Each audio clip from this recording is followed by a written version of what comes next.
Yeah, I haven't done a video since last Friday, which was about the importance of dating coaches. Now, you know I got something to address. I always got something to address in my free portion before I get to me talking about my main topic. And this was only from one person, so it wasn't like a bunch of people wrote me this. But somebody watched my last video, and I was talking about, you know, Tony Robbins and credibility. And one of the things I mentioned was that Tony Robbins said that if you don't have a PhD or a similar academic credential or industry-specific certification of a particular skill set, the minimum thing you need is a book, preferably a paperback or hardcover, that establishes your credibility and should include a large percentage of content that's unique and original. And somebody wrote me, and it cracks me up when people do this. They do this all the time. In order to kind of tone down the harshness of their criticism, they'll start off usually giving me a compliment like, Alan, I like your videos. I like your books. I like your commentary. But, it's always a but with all due respect, Alan, wouldn't you say that a lot of your content is just representative of universal game? Universal game. And this is similar to people who try to make excuses and justifications for them duplicating other people's stuff and stealing other people's stuff by making stupid comments like, the game is the game is the game. I don't want to go over that again. I've already done at least 2 videos addressing that whole notion of the game is the game is the game. But this is similar to it. Yeah, this person said, when you say a large part of your content is just representative of universal game, first, for the person that asked me that question, you know what you're going to get on video. I already responded to this person directly. But on video, you know I got to give you, in my very strained, hoarse voice, insert dog face here.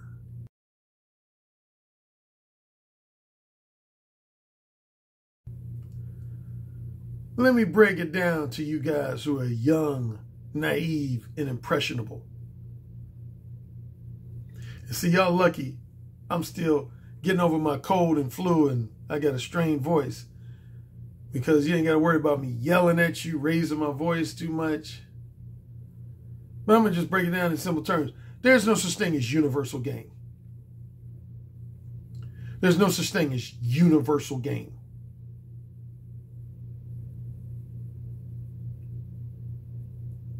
No such thing. There is no such thing as universal game. Here's what there is such thing as. There are certain ideas that you can classify as universal ideas, and certain concepts that you can classify as universal concepts, such as attraction. No one person owns the concept of attraction. That's a universal concept. Seduction. No one person owns the concept of seduction. That's a universal concept. Love and romance. No one person owns the concept of love and romance. That's a universal concept. Adultery.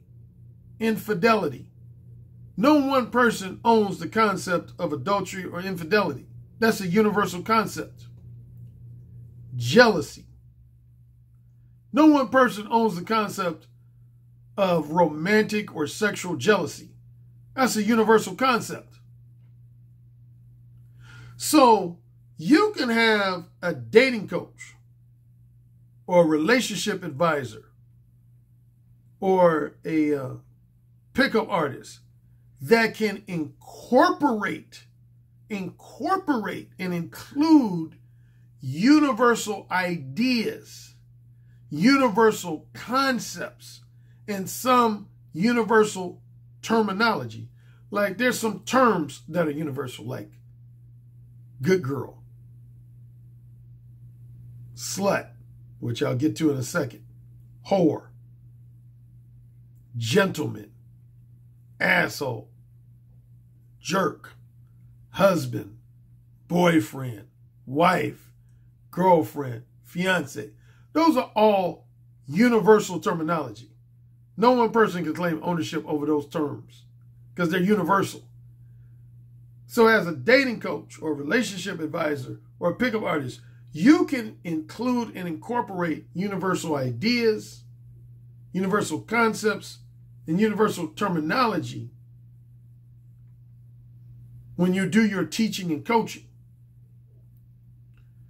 So it is valid to say that some ideas, some terms, some concepts are universal. But here's where the uniqueness and originality comes into play, is when it comes to each dating coach breaking down the game of dating and relationships. When it comes to each dating coach or relationship advisor or pickup artist breaking down the game of dating and relationships. That's where your uniqueness and originality comes into play. In other words, there should be no two dating coaches that break down the game, or put another way, should be teaching or coaching in the exact same manner. If there are two or more, then one person's copying off the other person in the story, in this discussion. If you got two dating coaches that their teaching style and their coaching style is exactly alike, then one person is copying off of the other person. Basically, one person is verbally plagiarizing the other person. Matter of fact, speaking of things like copyrights and trademarks and patents, a lot of people think you can only copyright and trademark content or signature phrases. Did you know you can trademark a coaching style? Yeah. Like my one-on-one face-to-face coaching style is trademarked. It's trademarked.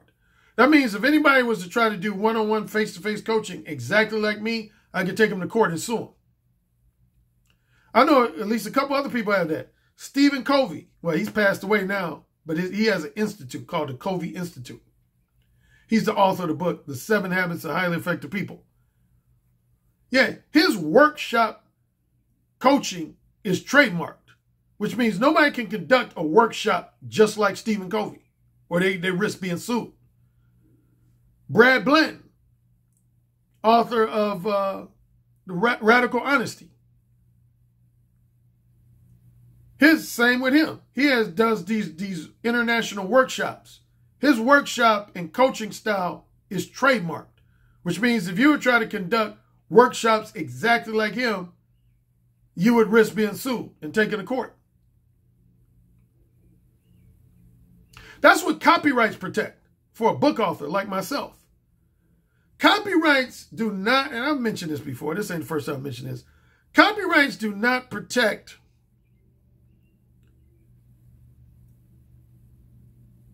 the use of universal ideas, universal concepts, universal terminology. It does not protect that in any way, shape, or form. What it does protect is the manner, the unique and original manner in which you express your discussion of those ideas and concepts. In other words, the unique and original manner in which you break down game. That's what copyrights protect for me, is the manner in which I break down game and teach and coach game. copyrights and trademarks protect that for me. So I don't want to get any longer than I already have. I've already went longer than I planned on that issue. But there is no such thing as universal gain. Anybody who says that is dumb, stupid, and ignorant, and uneducated and unintelligent. If you want me to give you a phone call and tell you that, I will. Give me your number. I'll tell you that. You're stupid. You're dumb. You're ignorant. You're unintelligent. You're uneducated. There's no such thing as universal gain. No such thing.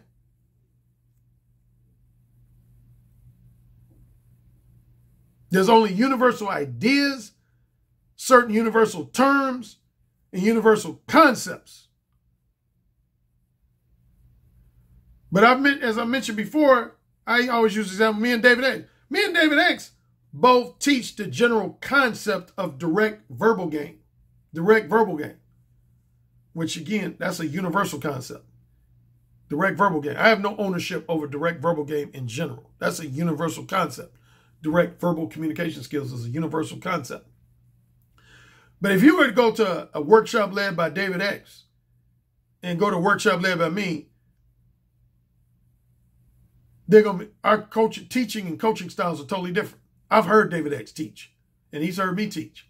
Nobody has ever said to David X, damn, you sound just like Alan Roger Currie. And nobody has ever said to me, damn, you sound just like David X. David X, his teaching and coaching style when it relates to direct verbal game is total. Now, we have some minor similarities here and there. There's some inevitable overlaps and similarities between the two. But generally, his teaching and coaching style is totally different than mine. He breaks down direct verbal game totally different than I do. So if somebody's out there and multiple people are able to say, damn, he sounds just like Alan Roger Currie, that means that person's copying my shit. He's stealing my shit. He's plagiarizing my shit. Ain't no such thing as universal gain. Get it? Got it? Good. See, before I go on to my next subject, Alexa, take me back into cartoon mode for just a few seconds. Okay, as you wish.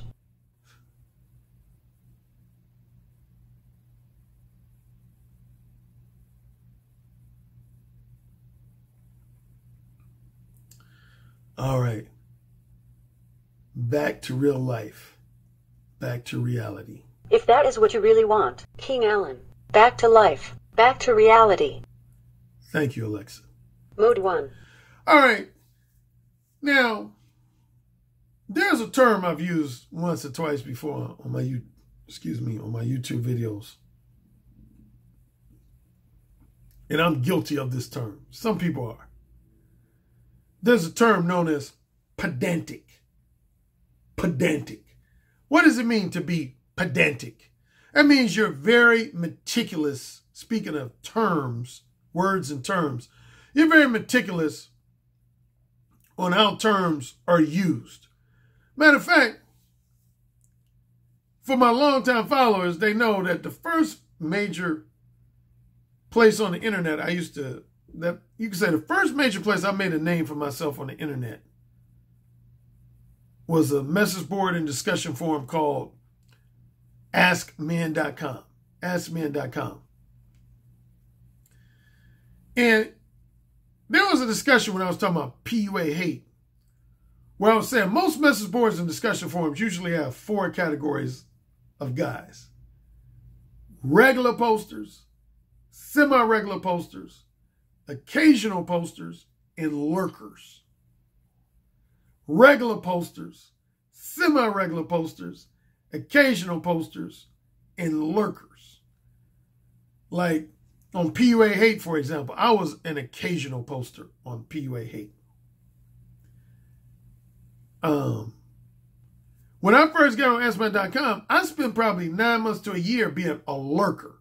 I didn't post at all. I was just a lurker.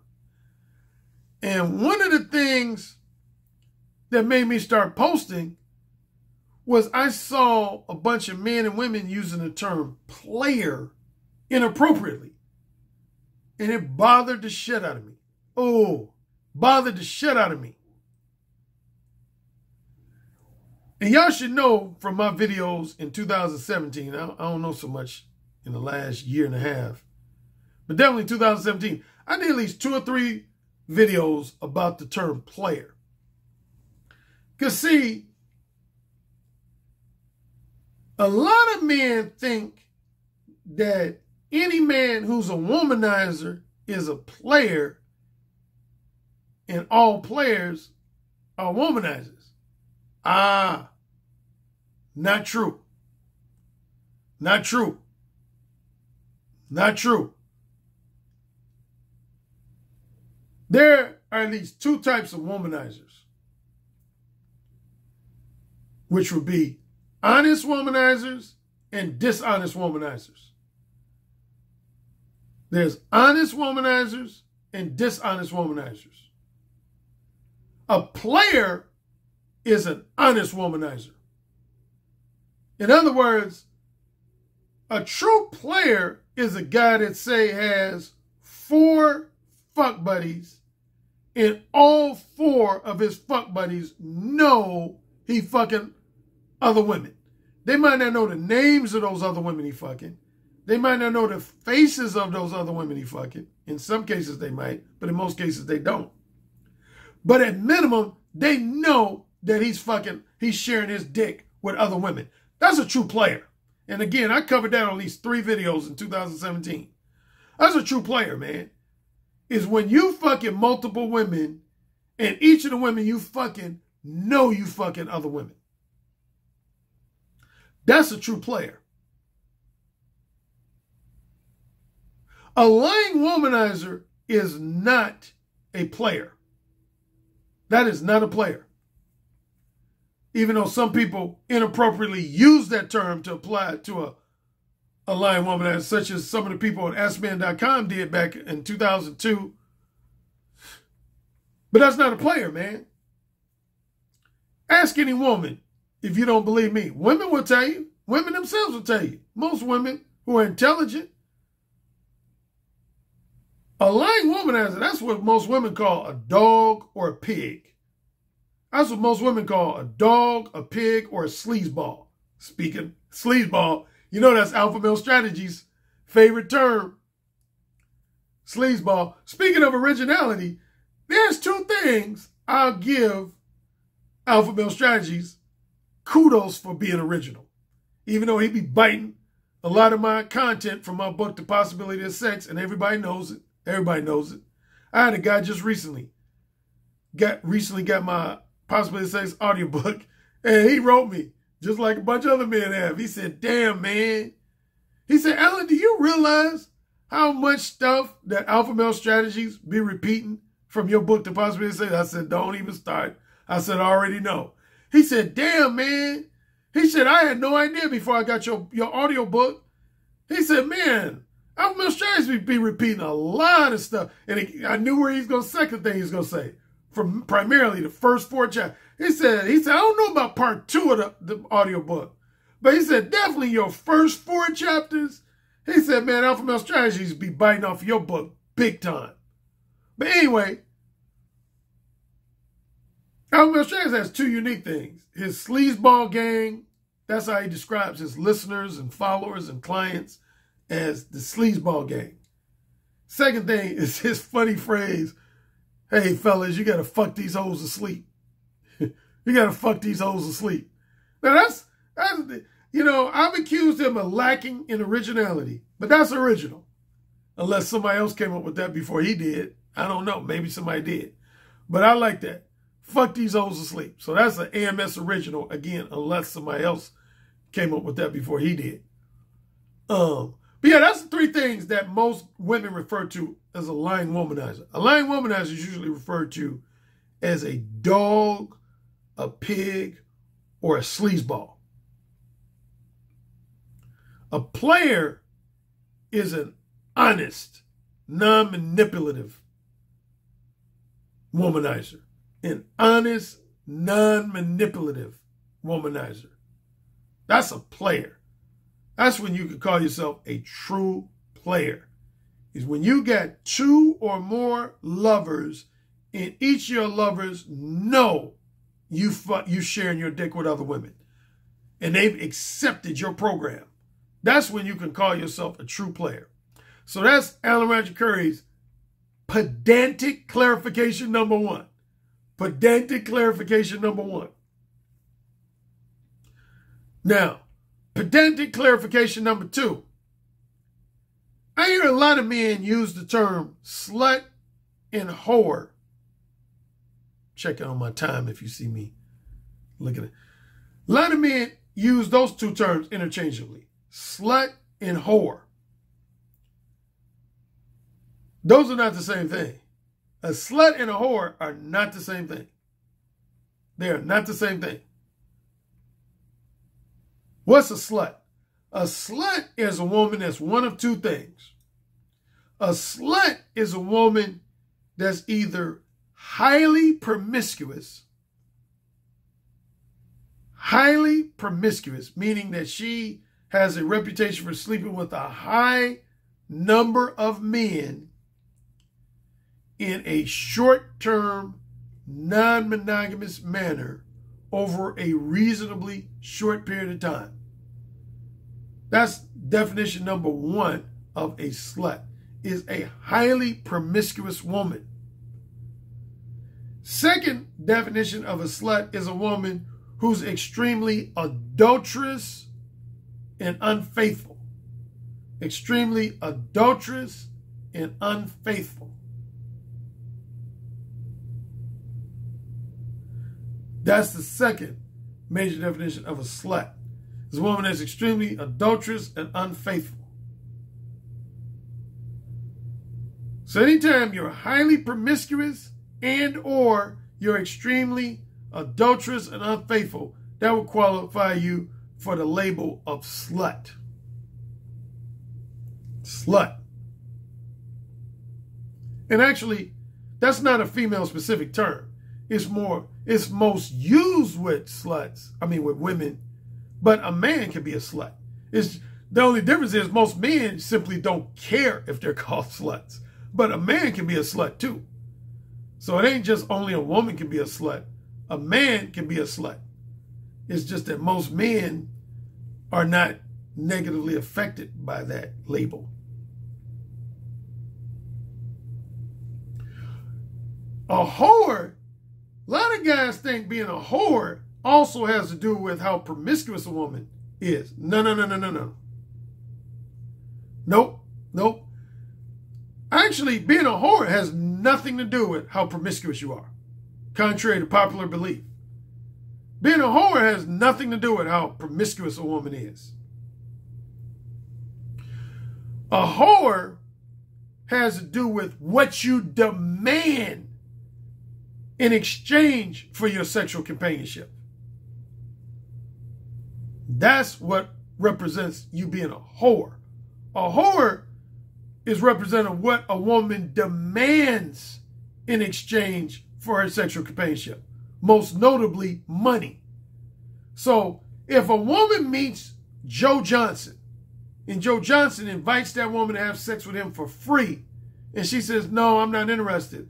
But then Joe Johnson turns around and says, well, what if I pay you $500 to have sex with me? And she says, oh, in that case, okay.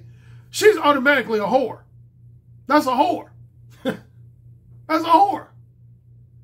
That woman can be a virgin. So again, it ain't got nothing to do with being promiscuous. That woman can be a virgin, but she's still a whore. If a woman's not willing to have sex with a man for free, but as soon as that man offers her money, whether it's short-term or long-term money, materialistic gifts, offers of employment, job promotions, career promotions, and other similar items of tangible value, that makes you a whore. That makes you a whore. So anytime you're a woman, you could have only slept with one guy in your life, 2 guys in your life, 3 guys, 4 guys, 5 guys in your entire life. So being a whore has nothing to do with how many men you're sleeping with, like a slut. Whore has to do with what you demand for your sexual companionship. If you're not willing to have sex with a man for free, but if that man offers you money, materialistic gifts, offers to pay your bills,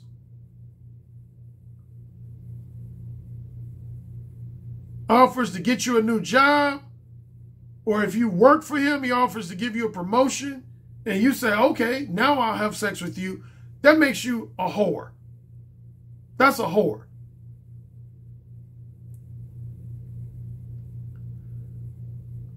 I really don't like to do my free portion this long. So I'm going to add. So that's Alan Roger Currie's pedantic clarification number 2. Pedantic clarification number 2.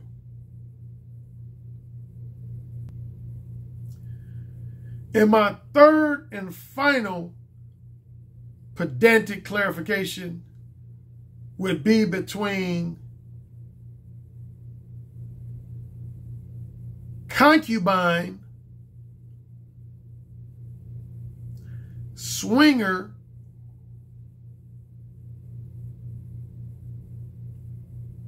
hot wife,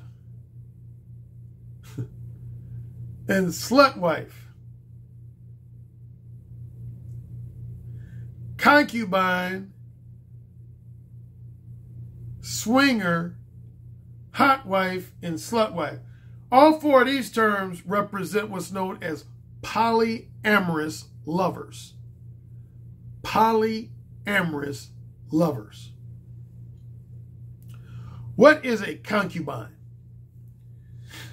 A concubine is when you are married and you have a wife.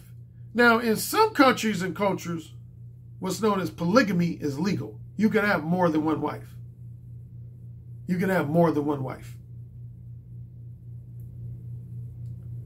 So if you live in a country or culture where polygamy is legal, technically there would be no need for a concubine. Although even men who are married and polygamous might still, like Solomon in the Bible. If you remember, he had, I want to say, 700 wives and 300 concubines. He had 700 wives and 300 concubines. What is a concubine?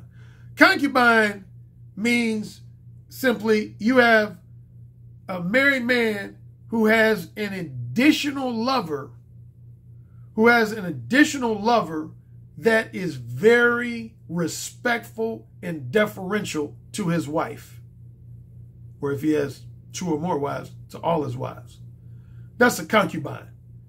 Is when you as a married man have an additional lover, but unlike a mistress or a side piece,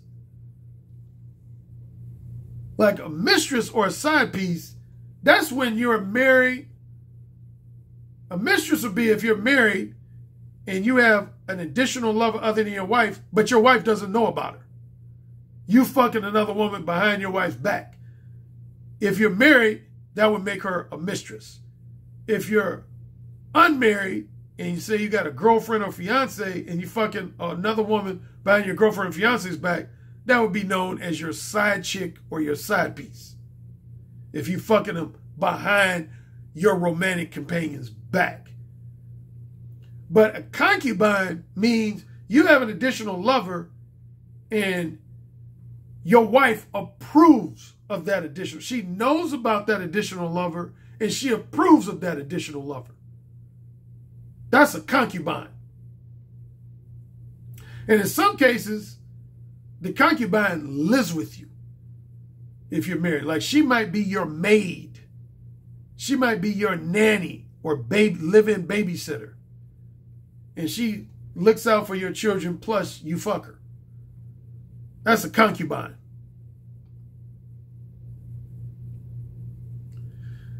Another form of polyamorous lover is simply known as a swinger. I shouldn't have to define it. I think most people know what a swinger is. I think most people know by now what a swinger is. If you're in an open marriage or you're in an unmarried relationship and it's open, or the formal term would be polyamorous, and like say you and your wife, y'all both have additional lovers that you have sex with, that would make both of y'all swingers. Swingers. A specific form of swinging is also known as couple swapping. Couple swapping is a specific form of swinging. So like, let's say you married and you got two other married couples that you real cool with. Y'all real close. Like all three of y'all couples are close. And y'all made an agreement to share each other's spouses. You share your wife with two other men. They share their wives with you. And all the women share their husbands with each of the other women. That would make y'all what's known as couple swappers. Couple swappers, which is a specific form of swinging. And two other forms of polyamorous companions or polyamorous spouses would be what's known as either a hot wife or a slut wife. A hot wife or a slut wife. Some people in the world of BDSM and polyamory tend to use those two terms interchangeably, but they're actually different. They're similar, but they're different. What's the difference? A hot wife applies to an arrangement known as a bull hot wife cuckold relationship. A bull hot wife cuckold relationship, which is kind of a blend of the BDSM lifestyle and the polyamory lifestyle. That arrangement is a blend of the BDSM lifestyle and the polyamory lifestyle. A bull is a hot wife's dominant lovers. Dominant, they're usually very kinky, very dominant, and in most cases, they are well endowed, meaning they have an above average size dick. An above average size dick. Not 100% of the time, but in most instances, a bull usually has an above average size dick. The first thing, they're really dominant, combination of dominant and kinky. The second most attribute they usually have is that they have an above. What, quick side note, some guy might be watching and says, Alan, what's considered above average? The main people who usually determine that is either condom companies or what's known as medical urologists. Condom companies and medical urologists. Lengthwise and above, the average penis lengthwise is between 5.5 to 6 inches. 5.5 to 6 inches. So lengthwise, if your penis is above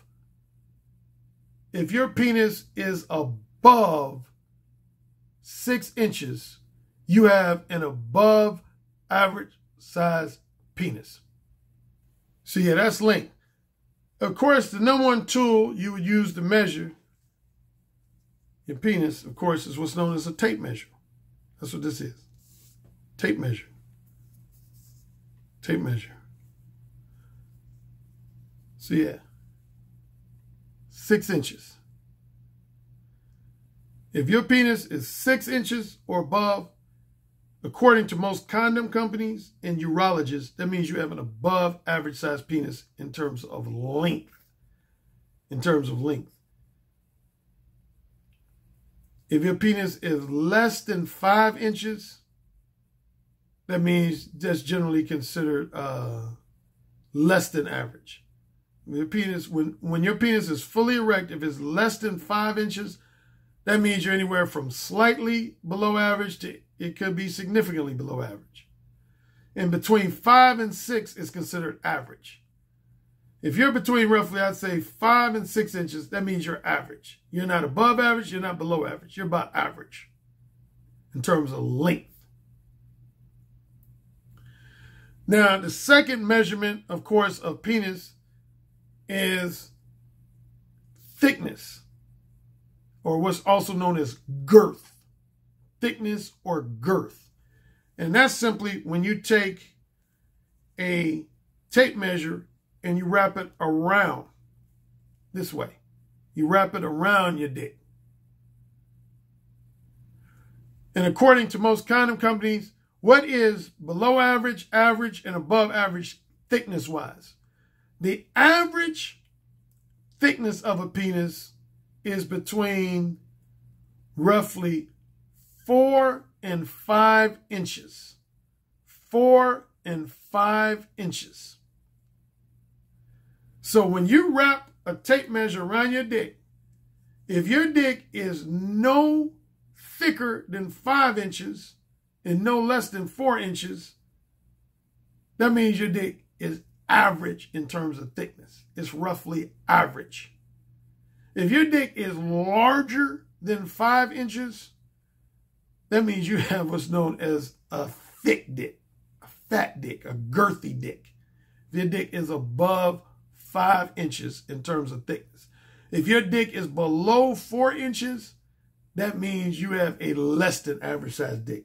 Now, some women will insult men's egos and they will call that a pencil dick. A pencil dick. For example, I'll use this device.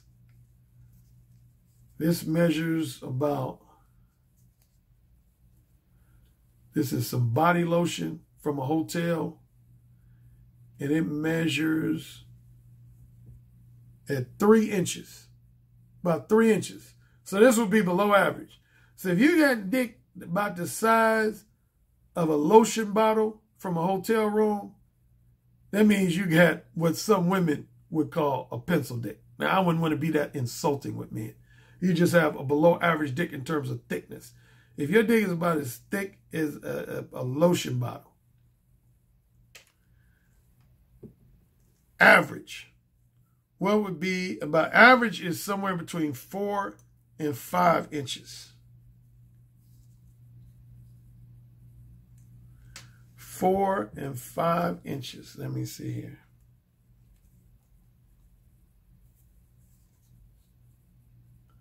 Okay.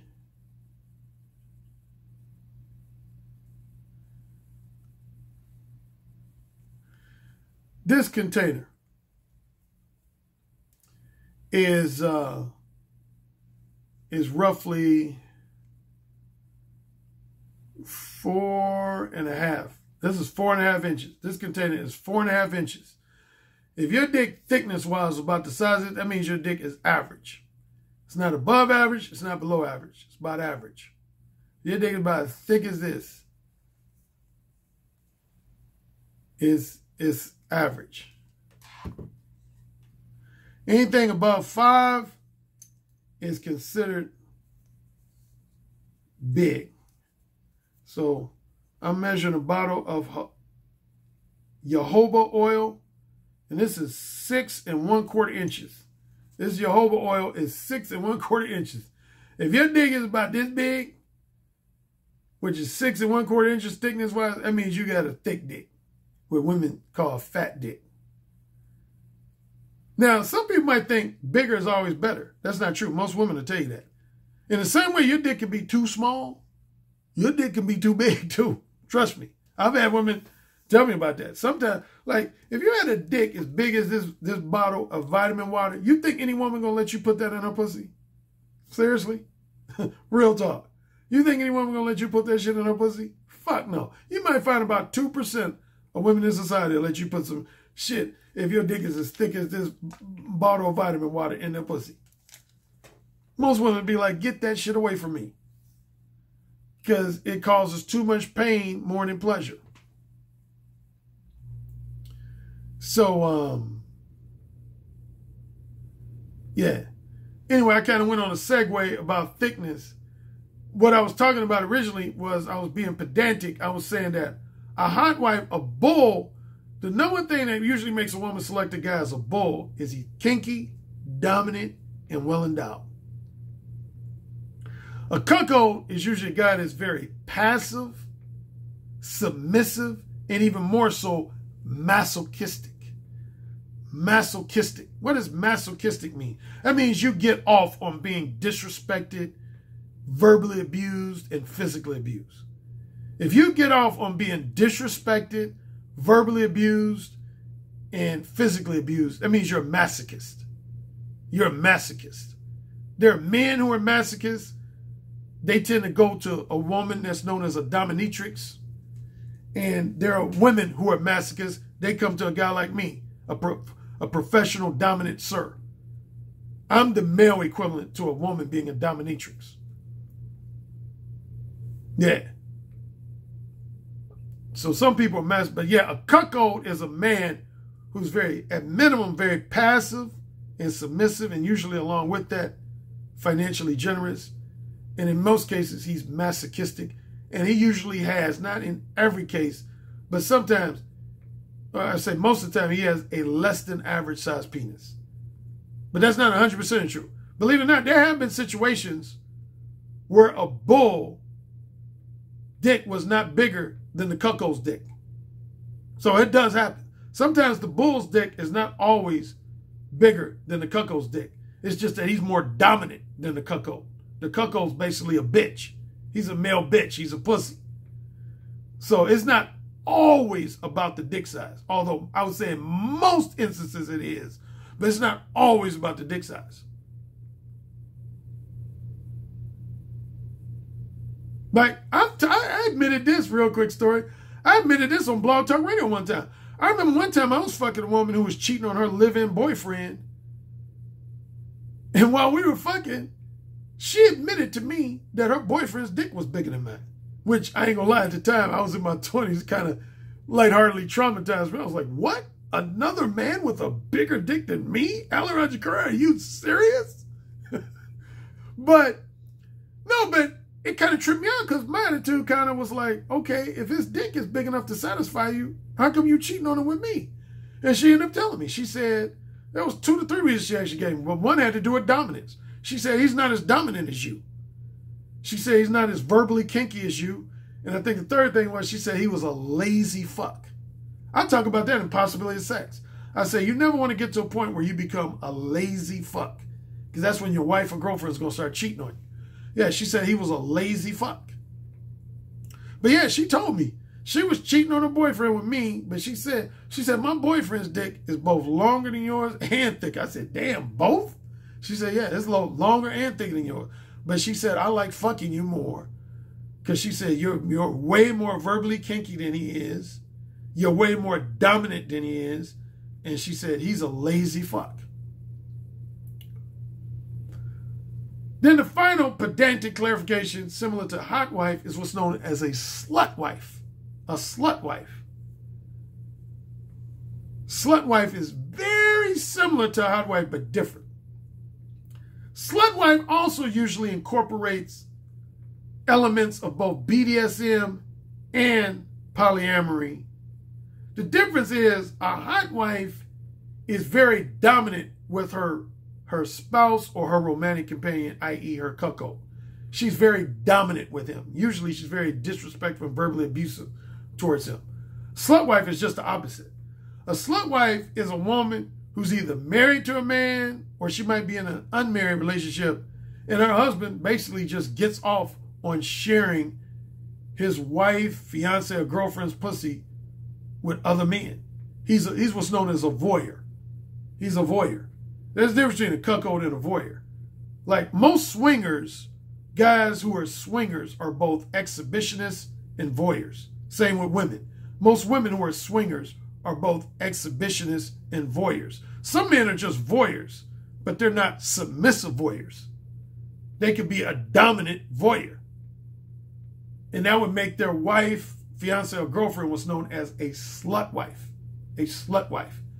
So those are Alan Roger Currie's pedantic clarifications. Get it? Got it good. Now, I'm wearing out my voice, but in my Patreon exclusive portion, I'm going to talk about something similar, and I've talked about this at least once before, which is in the same way a lot of men accuse women of being sexual sluts, a lot of men are non-sexual sluts. Non-sexual sluts. And that's what I'm going to cover in today's Patreon exclusive portion. Man, this is wearing my voice out. This might have been a mistake on my part to do this today. I'm not fully recovered from my cold and flu, as you can tell by the hoarseness in my voice.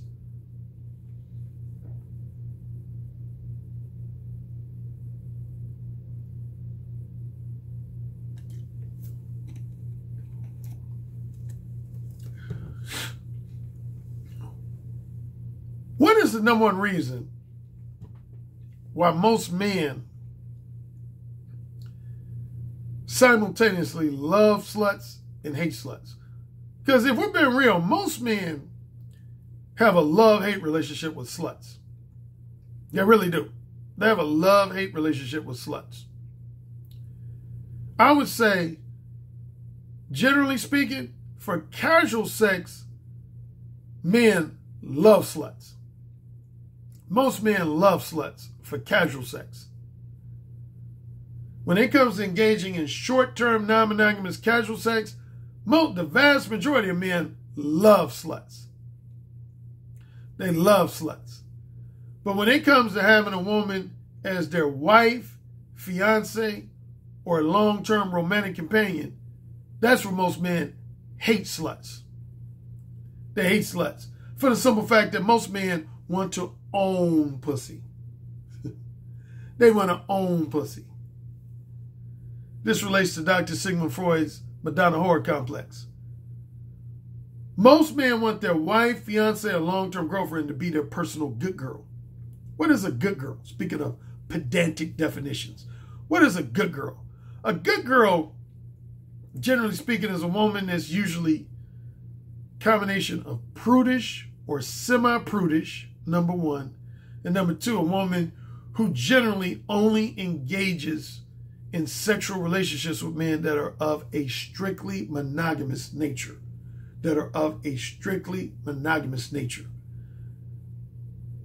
Anytime you're a combination of prudish or semi-prudish and you engage in sex with men of a strictly monogamous nature, that's what men are going to refer to you as a good girl type.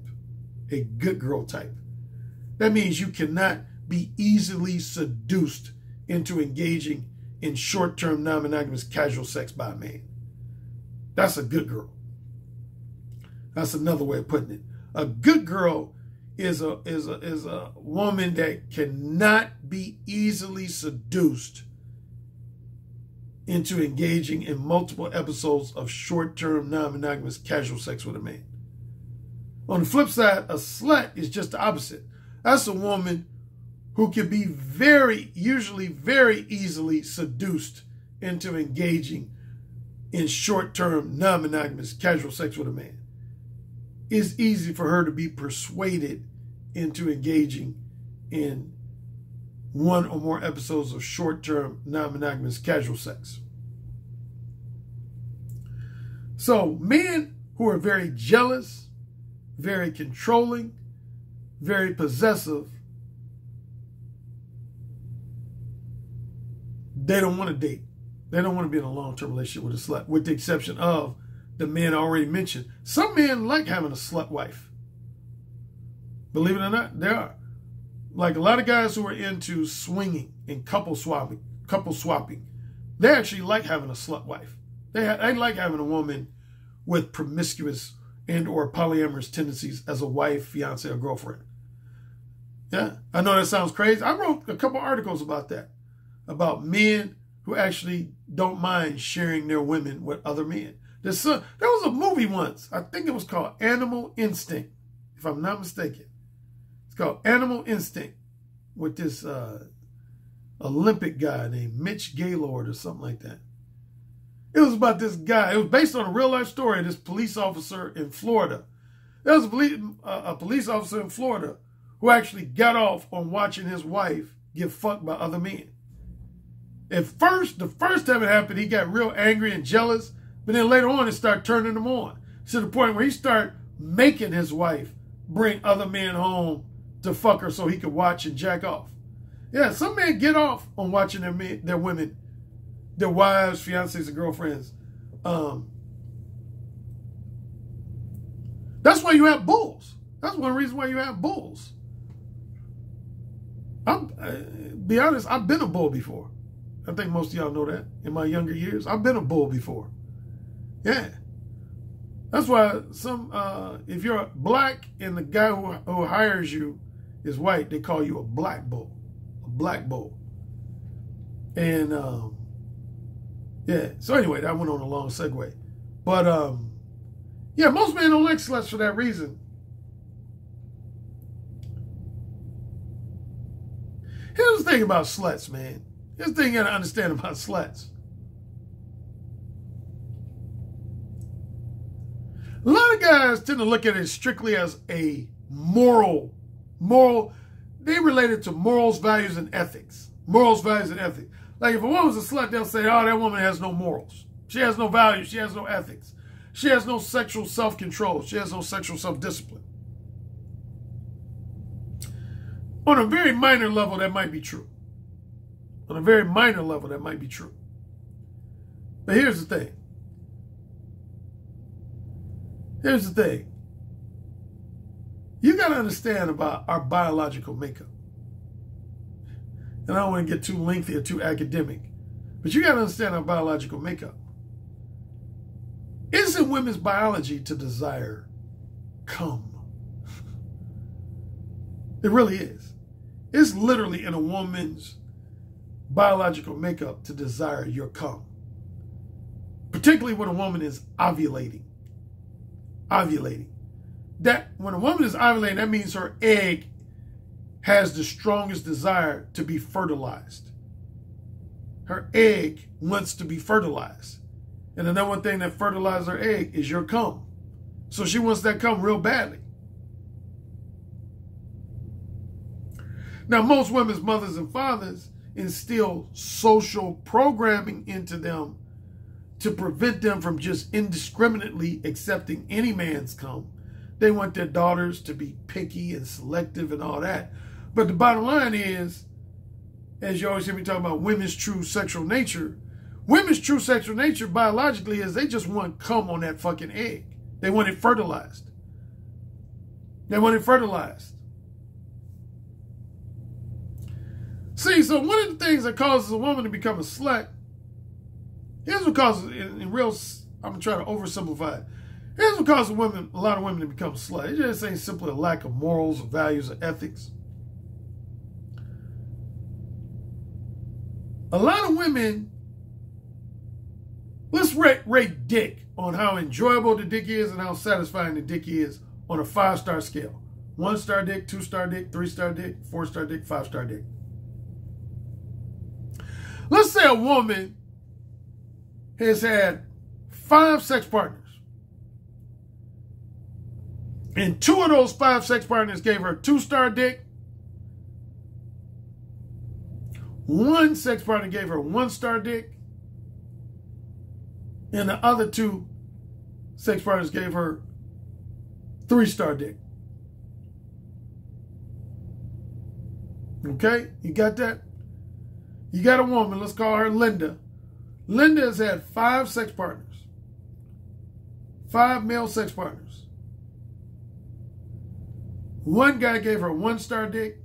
2 guys gave her 2-star dick. And 2 other guys gave her 3-star dick.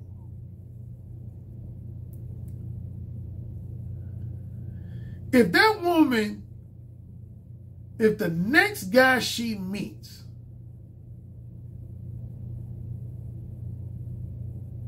gives her 4-star dick, and he decides to stick with her for a long period of time. Let's say they date for 2 or 3 years. He proposes marriage. They get married and live happily ever after. greater than 50% chance she might remain monogamous with that guy with the 4-star dick. Why? Because she's never had dick that good. Number one, that's the best dick she's had. And number two, that guy was willing to spend time with her just as much, if not more time with her, non-sexually than sexually.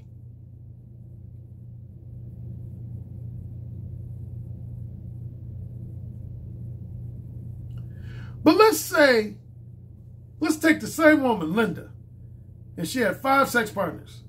And one guy gave her 1-star dick, 2 guys gave her 2-star dick, 2 other guys gave her 3-star dick. And then she meets a guy named Chad, the infamous womanizer name in the manosphere. Let's say she meets a guy named Chad, and Chad gives her 5-star dick. I mean, he gives her the absolute best dick she ever had in her life. But let's say Chad only fucks her for like maybe 3, 4, no more than 5 weeks, and then he dumps her. Do you think Linda is going to be able to go back to just fucking guys who give her 1-star, 2-star, and 3-star dick? No. Religious reasons as an exception. Now, if the woman is deeply religious, she might be able to do that. But deeply religious factors involved, pushed to the side. Once Linda's had 5-star dick, she's going to want 5-star dick again. She's going to want 5-star dick again. So she's going to try to meet another guy that she hopes could give her 5-star dick. So she's going to look for a guy who looks like Chad, talks like Chad, carries himself like Chad. Because her belief is going to be like, if he looks like Chad, talks like Chad, walks like Chad, dresses like Chad, he going to give me 5-star dick.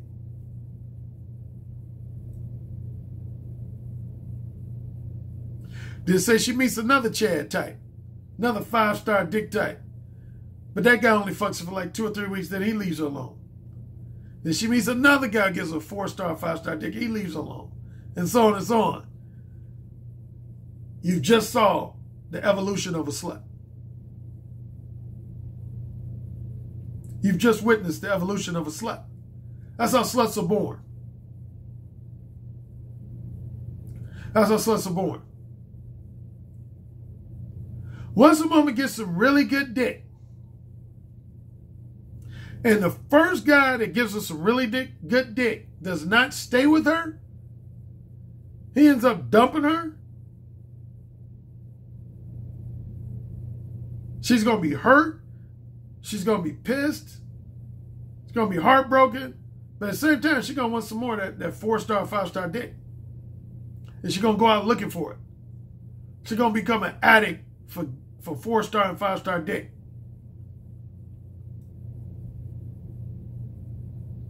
Quick side note, since I was talking about dick size earlier. Some guys have asked me from time to time, they say, Alan, would you say good dick is always synonymous with big dick? No. Actually, that's not 100% true.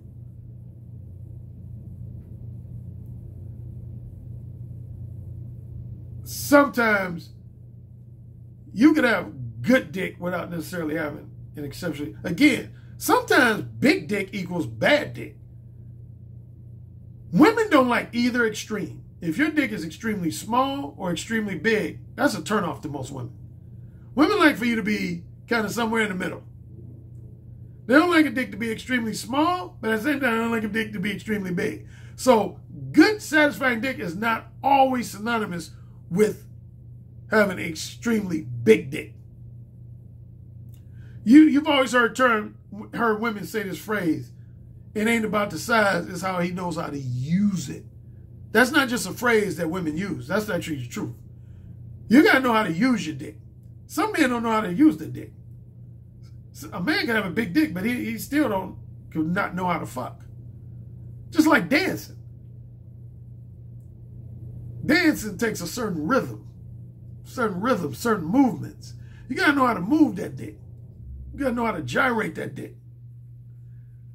So signs can contribute to you having very enjoyable and satisfying dick. No doubt that the length and thickness of your dick can contribute to how enjoyable and satisfying your dick. But that's not the sole and specific determining factor of if your dick is enjoyable and satisfying. That's not the sole and specific factor. That's a contributing factor, but it's not the sole and specific factor. You got to know how to move, man. That's why, speaking of dancing, I don't know if I mentioned this on a YouTube video. I know I mentioned it on my Blog Talk Radio show before. You know, a lot of women pay attention to how you dance. Like when you're at a club or something. A lot of women I know, trust me on this, a lot of women I know, they pay attention to how a man dances. How you move on the dance floor. Like I got a friend, he, bless his soul, he passed away. His name was Carlton. I mentioned him in my book, Who Said Again. That's how my friend Carlton used to get a lot of his pussy. He was a real good dancer, man. He was an exceptionally good dancer. And he used to get a lot of pussy because of it. He used to get a lot of pussy because of his dancing. Yep. Yeah, so you can get a lot of pussy because of your dancing. Yeah, that's how sluts are born. That's what makes a woman a slut, man. Once women get some really enjoyable, satisfying dick, they want good dick. That's why a lot of women don't like one-night stands and weekend flings. If you're good in bed. Most women don't like one-night stands or weekend flings, with the exception of if they're already married or already in a relationship. But if they're single, most single women don't like one-night stands or weekend flings mainly because if they get good dick once, they want good dick twice. If they get good dick twice, they want it 3 times. If they get it 3 times, they want it 4 times, and so on and so on and so on.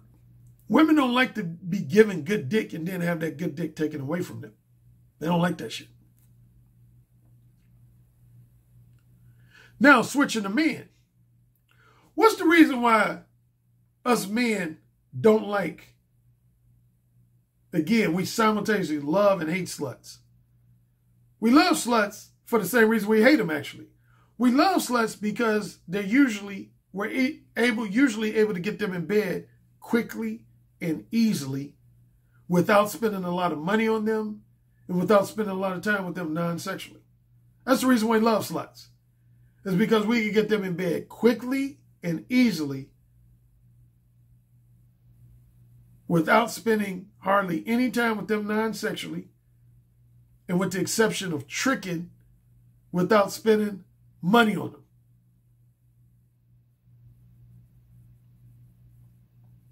That's why we love sluts. Why do we hate sluts? For the very same reason. For the very same reason. Because we know that other men can do the same thing with that woman. We know that other men can do the same thing with that woman. We know another man can get that woman in bed fairly quickly, fairly easily, without spending time with her non-sexually, without spending any money on her. So most men don't want to date a woman like that. That they know that another man can get that woman in bed fairly quickly, fairly easily, and inexpensively, without spending any time with her non-sexually.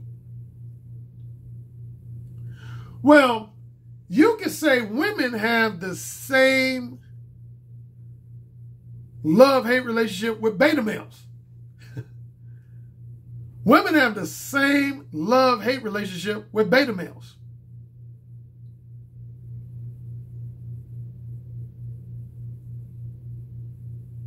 Yes, sir. Women have the same love-hate relationship with beta males. Because most beta males are essentially non-sexual sluts. Most beta males are essentially non-sexual sluts.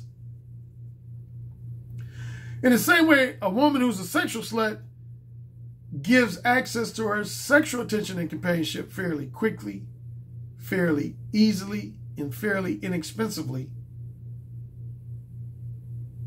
Unlike a whore puts an expensive price on her sexual companionship. A slut doesn't. A non-sexual slut is a man who allows women to get his non-sexual attention and companionship quickly, easily, and inexpensively. quickly, easily, and inexpensively. Now you know why I'm all about no free attention.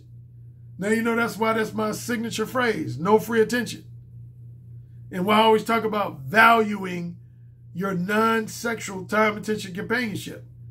Because when you give women your non-sexual access to your non-sexual time, attention, companionship quickly, easily, inexpensively, you're a non-sexual slut.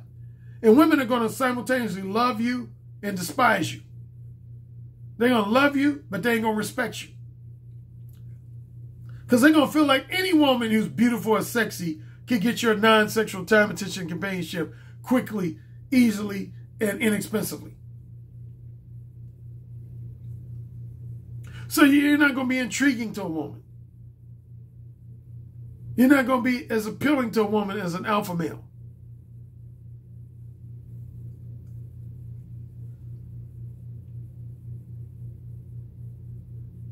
If a woman can get access to your non-sexual time, attention, and companionship without spending any money on you, without sucking your dick, without giving you a hand job, without giving you any pussy, without, some cases, without even tongue kissing you, what respect is she going to have for you? What respect is she going to have for you? In her mind, you're a slut. You're a non-sexual slut. It's what some women call a chump. You see that in my book. I use the term chump. I've heard a lot of women use that term to describe a guy. Yeah, a lot of women's term for a non-sexual slut would be a chump. That's how that guy's a chump. Or another term a lot of women use is a non-threat. That's another term you'll hear some women use it. They'll say, John. Like I might say, I just saw you changing clothes in front of John. You let John see you with your bra and panties on. They'll say, oh, John, he's a non-threat. He's a non-threat. That means you ain't even a threat to get her pussy wet. You're not even a threat to get her pussy wet.